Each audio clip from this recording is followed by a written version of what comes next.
সকালে উঠেই একজন স্টুডেন্ট সবার প্রথমে যেই ভুলটা করে সেটা হলো ফোন চেক করা, সেখান থেকে ফেসবুক, হোয়াটসঅ্যাপ, ইনস্টাগ্রাম এর মধ্যে হারিয়ে যাওয়া, যেখানে একজন স্টুডেন্ট তার ম্যাক্সিমাম এনার্জিটা নষ্ট করে ফেলছে। ফোন দেখো, কিন্তু সেটা একবারে ঘুম থেকে উঠেই না।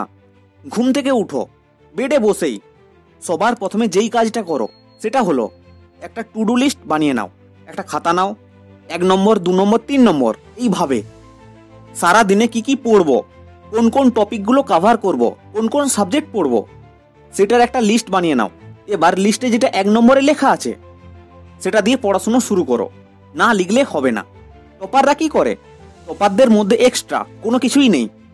এরা সবার প্রথমে হলে তার আগের রাতে কিংবা নালে ঘুম থেকে উঠেই টু ডু লিস্ট বানিয়ে নেয় যে আজ সারাদিন আমি কি কি পড়বো। তাদের কাছে একটা লিস্ট থাকে। এবার লিস্টে যেটা 1 নম্বরে আছে সেটার কাজ হয় কেটে দেয়, 2 নম্বরটা কাজ হয় কেটে দেয়। এইভাবে তুমিও আজ থেকে কেবলমাত্র 10 দিনের জন্য টু ডু লিস্ট বানিয়ে দেখো। এবার সেটাকে ফলো করো, 100% রেজাল্ট পাবে। এবার কি হয়, সোশ্যাল মিডিয়াতে আমরা 1-2 মিনিটের জন্য যাই কেবলমাত্র একটা রিপ্লাই দেওয়ার জন্য, কিন্তু সেখান থেকেই 1 ঘন্টা, 2 ঘন্টা, 3 ঘন্টা এইভাবে আমরা সময়টা নষ্ট করে ফেলছি, যেই সময়টা আর কখনোই ফেরত আসবে না।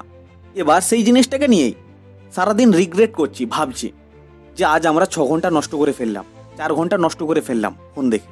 রিগ্রেট করা একদমই চলবে না। দেখো, ভালো করে বোঝো, 86,400 সেকেন্ড আমরা ডেলি পাচ্ছি।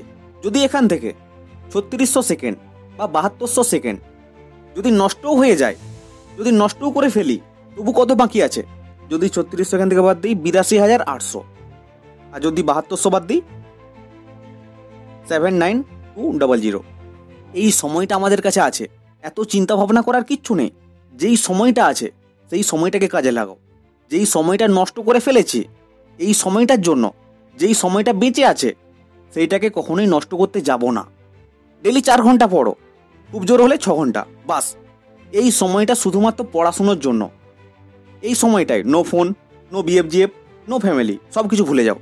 এবার বাকি যেই 18 ঘন্টা আছে যেটা পাচ্ছ, যা খুশি করো, কিন্তু পড়ার সময় শুধুমাত্র পড়ো। আর যেই সময়টা নষ্ট করে ফেলেছো সেটা নিয়ে আফসোস করো না। যেই সময়টা বেঁচে আছে সেটাতে ফোকাস করো।